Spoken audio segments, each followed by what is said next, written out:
माने जोंनि गार्जेनफोरा दानियाबा खाथियाव इंलिश स्कुल जानायलाय बेहायनो फोरोंनो नाजानायखाय जोंनि बेवहाय खमायलांबाय माने सासे सानै खमाय दा गैला गैथारला आरोबाव जोङो जुदि दा होफिनोब्लाबो फोरोंनायाव प्रस्पेक्ट दङ जों मानि थाखाय माने बिजाबबो जों सम मथे मोना बर' बिजाबफोरखौ जों सम मथे मोना आरो बेनोसै आरो गार्जेनफोरा फोरोंनो नागिरा खाथियाव माने आसामिस एमइ जाबाय बेवहाय खाथियाव थांथों एसे गोजान बर' एमइआ एसे गोजान बेयावबो एसे बादों बेबायदि मोननै मोनथाम कारननि थाखायनो आरो खायफाया दावगानो नागिरबाय माने इंलिसाव फोरोंबा जोंनि गथ'फ्रा एसे एडभान्स जागोन बेबायदि साननानैनो माने जोंनि स्कुलाव फोरोङा जाहैबाय दा जोङो माने फोरोंनो मोनाखै आरो दा बर' बिजोंनि गथ'फोरथ' गैथारा दा मोनब्ला जोङो फोरोंगोन स्टुडेन्टफ्रालाय बर'फोर दङ दङ ओमफ्राय ओरैनो मोनबेसेसो स्कुलाव बेबायदि ओरैनो मिक्स मिडियाम जालांजोबखो बर' मिक्स मिडियामा गोदोनिफ्रायनो दंमोन बर'बो फोरोङो माबा असमियाबो फोरोङो दा माने दा आं मालायनिखौ खोन्था हाला आंनियाव दा गैथ'वा ओरैनो मोनबेसे क्लास्टार दं जेनेबा बिदिनो बर' मिडियामा बे एरियायाव बर' मिडियामा मोननै क्लास्टाराव दङ मोननै मोनथामानो जायो माने सिमुलुगुरियावबो दङ आरो जोंनि राजगड़ावबो दङ राजगड़ एक्सटेनसन 1, 2 ओरैबायदि बेखिनियावनो माने जोंहा एसे जिर' माबायाव माबा लांनाय बायदि गोलैलांनाय बायदि जादों आरो माने दा गासै बेसेबांसो फरायसा दं बेयाव जोंनि बे हारसा बर' मिलायनानै हारसा बर' मिलायनानै जोंनि स्कुलाव दा 40 दा बेयाव बर'फोरा बांसिन ना हारसाफ्रा बांसिन आसामिसफ्रा बांसिन बर'आ एसे खमानो 15 जनसो दङ बर'निया होमबाबो दा बिसोरबो बर' बिजोंजों फरायनाय नंला आरो गासिबो फरायनो मोनाखै आरो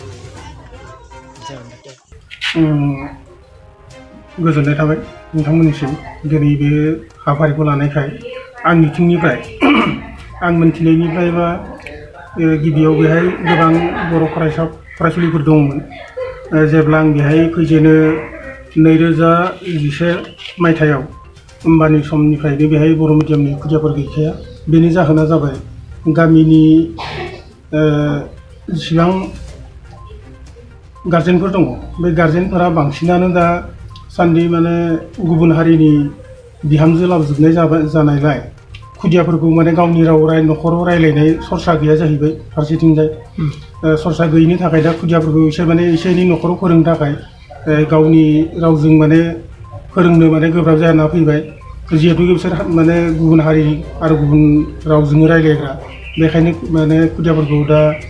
फरायसालियाव माने मिडियामाव हगारनो माने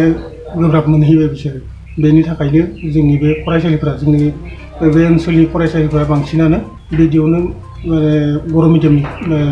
खुदियाफोरा माने जोबनानै थांदों गासै बेसेबांसो फरायसालिफोर दंमोन बे सिमुलुगुरि एरियायाव गासै गं 12 गुदि फरायसालि दं ओमफ्राय गोजौ फरायसालि गंसे दं गेजेर फरायसालि गंथाम दंमोन गंथामनि मादाव गंसेया दा गोदान एसे बावैसो सोसन जानाय बेबो जेनेरेल गुदि फरायसालिजोंसो सरजाब जाबाय सानै एपइन्टमेन्ट मोनदों अथास बिसोर माने बर' मिडियाम फरायनायखामोन खिन्थु दा हारसा फोरोंनांगौ जादों बे 12टा बर' मिडियाम फरायनाय अथास आं माने हारसाखौ लिरनोबो रोङा आरो फरायनोबो रोङा दा माने बायध' गोलैनानै आं माने बर' हारसानि माने लिरनो सोलोंनो गोनां जादों आरो माने फोरोंनो गोनां जादों दा बेयाव गासै 12टा स्कुलाव फरायसालियाव मोनसेबो बर' बिजोंजों फरायनाय गैया नामा बर' बिजोंजों फरायनाय फरायसालि आंनि गामियाव जयपुर गुदि फरायसालि होनना बुङो जयपुर गुदि फरायसालियाव दङ ओमफ्राय 1 नं बिक्रमपुराव दङ 2 नं बिक्रमपुराव दङ बेनि अनगायै बाद बाखिखिनियाव बर' मिडियामाव फरायनाय खुदियाफोर गैया दा बेयाव बर' बिजोंजों फरायनाय गासिबो फोरोंगिरिफ्राबो गासिबो बर' बिजोंनि फरायनाय गोजाखा नामा? बर' बिजोंजों फरायजोबनाय नंजोबा जों